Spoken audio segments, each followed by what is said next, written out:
So it's a week later on, and nobody wanted to buy this. Well, someone did, but they couldn't get funding for it. It was actually a university that wanted it, but that's a shame. So I'm stripping it down, and very interesting things.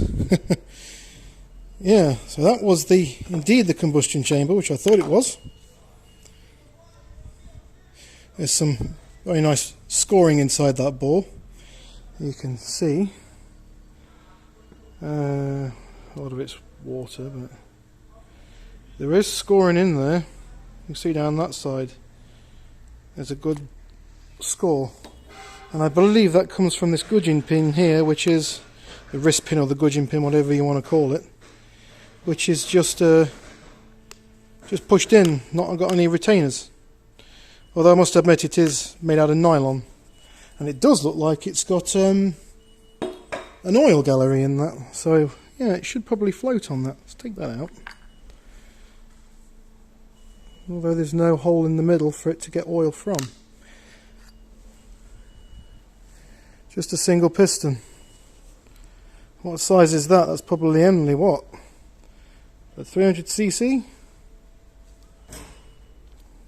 Yeah, it's hard to tell without doing measurements, but yeah, that's the cylinder head. I was right, 2 valves per cylinder, and what looks like more than one spark plug. Very interesting. Sorry, 4 valves per cylinder. It uses a silicon head gasket. A piece of silicon as the head gasket. Let's see if that'll come out. Yeah, there you go. Silicon head gasket. Yeah, the next step is to take off this top here, but that looks like a solid bar that goes all the way down the bottom. If I spin the engine over, will that turn? Very hard thing to turn over by hand. Yeah, that's very stiff to turn over. Like I say, inside this box there's all windings. Oh, I wonder who that guy is there. Thought I'd stick my name on it, you know. Yeah, fascinating. Oil. Okay. Alright, so as you can see, I've stripped this down a little bit. Interestingly enough, one of the pistons sits quite tall. That actually had a sleeve upside down sticking on it. If you look back at the other video, there's actually a thing sticking up there, and this sleeve was over the top of that, sticking upwards. Don't know what that was for, but interesting. Also, when she's got a thread in the top of it too. But yeah, my suspicion was right. The piston has been turned into a very large connecting rod, and this huge thing in here, which looks like some kind of power generator. Very interesting. I don't know if this was an electrically generated piston, maybe. I don't know. These are all different magnets orientated in north-south poles, and that is like a very big magnetic solenoid almost. But obviously you can switch it through the different poles and make it so it moves up and down, or I assume you could generate power from it too. Interesting. This engine also is very interesting because it was a cam chain based engine. Down there is the gears and things where the cam chain would originally sit, and obviously they've managed to make it cam belt to do this particular job. Cool. I've just drained the oil out of it, which is dark, but it's not horrific. And I'm just now undoing the where the flywheel would go, the crank bolts. Yeah, because my plan eventually is to get this block out. I'm not stripping the block down, although I might take the sump off just to have a look underneath, to see what wizardry has been going off with the crankshaft, because that would be interesting to see. But very interesting little project, this. I'm very much enjoying taking it apart. So yeah, I've only got, well, one little bit to do, and then we can get it off. And the piston that it used was this one just here. It's a single normal looking piston with some writing on it. I don't know if you can see that. Very interesting. So yeah, that was obviously the makeshift cylinder head. Okay, well that's it. That's the engine out and the motor off. We are going to have a look and see what it looks like inside. General Motors, 1998. 1, 2, 3, 4, 5, 6, 7, 8th month. Cool. That's what it looks like inside. Sump removed.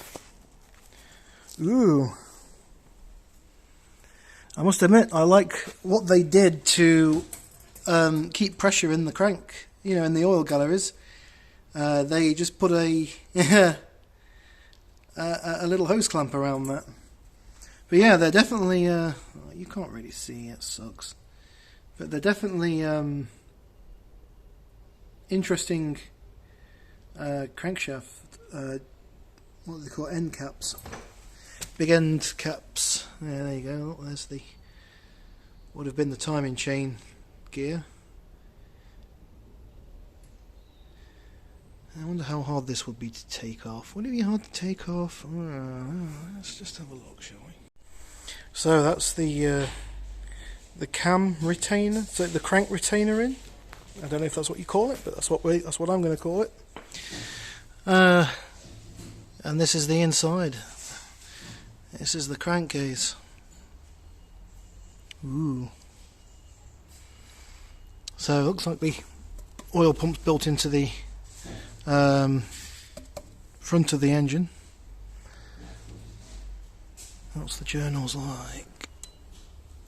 The shells, the bearing shell. Oh, that's pretty clean. Look at that. That's not bad at all, that. It looks almost brand new, doesn't it? Clean as a whistle. Okay, so that is pretty much it. I've taken the oil pan apart and the strain is pretty clean. A few little bits in there, but it's pretty clear. But looking at the state of them journal bearings, they're pretty nice. I've just separated the big DC motor from it. But yeah, that's literally all I've got to show you on this. I'm not going to bother stripping it down any further. I don't think there's really much point. It would have been nice to have seen what the connecting rods look like, but can't be bothered really. I did push out one of the pistons. Where did I put that? Here, look. Alright, so turns out that the big piston at the top isn't the right piston for this engine. So that is the piston for this engine, and this, sorry, no, that is the piston that came out the top. So that is from a completely different engine.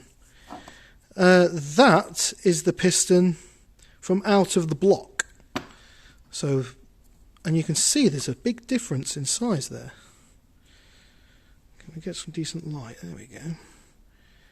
You can see it's not a big difference, but if we sit this one down and put that one on top, we can see that there is a bit of a size discrepancy. Interesting. So that is a different piston from out of a different engine. And I can't see any maker's marks on that, apart from a $sign. You must give $. I don't think it is a $sign, it's probably a maker's mark. I'm not sure what that is. And then that's the one of the original pistons, which also has the maker's mark on it of the same kind. And they drilled a hole in it because that was to let oil drip through it. Because that was just jammed in the top of the cylinder without a connector rod on it. Even though it looks like a connector rod has been in there with them marks. So this was probably actually a fully working engine at some point. A literal used engine. See, they stuck it in there with something. Look. It did take some whacking out. You can see I got the spike in there and put some dents in it, but oh well.